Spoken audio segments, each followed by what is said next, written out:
आणि आज आपण पंढरपूरला गेलो तर आपल्याला बघायला मिळेल आधी दर्शन कुणाचं असतं, कान्होपात्रेचं दर्शन असतं आणि नंतर पांडुरंग परमात्म्याचं असतं. एवढा मोठा अधिकार त्या कान्होपात्रेचा आहे. आपण मदाला असं नारींचा विचार करा, राधाराणींचा विचार करा, अशा 51 स्त्रिया या वारकरी संप्रदायामध्ये होऊन गेल्या की त्यांनी या वारकरी संप्रदायाला एक सुंदर उपदेश केला, एक चांगला मार्ग दाखवला.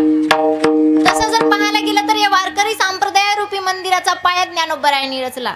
ज्ञानदेवे रचिला पाया, त्याचा कलश तुकोबार झाले, तुकया झालाशी कळस. पण त्याची जी पताका असते, त्याची जी ध्वजा असते बघा, एखादा जर मंदिराचं बांधकाम चालू केलं तर मंदिराचा पाया झाला बंद, मंदिर पूर्ण झाल्यासारखं वाटते का? भिंत बांधले ते मंदिर म्हणून वाटते का? त्याच्यावर कळस टाकलं मंदिर म्हणून वाटते का?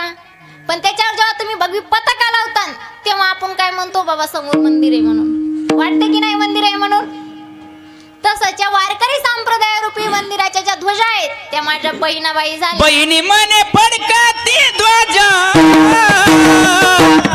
निरूपण आले ओझा, निरूपण आले ओझा. बहिणी मने फडकती ध्वजा निरूपण आले ओझा. हिचवारे बहिणी मने फडकती ध्वजा निरूपण आले ओझा, निरूपण आले ओझा. बहिणी मने फडकती ध्वजा निरूपण आले ओझा, निरूपण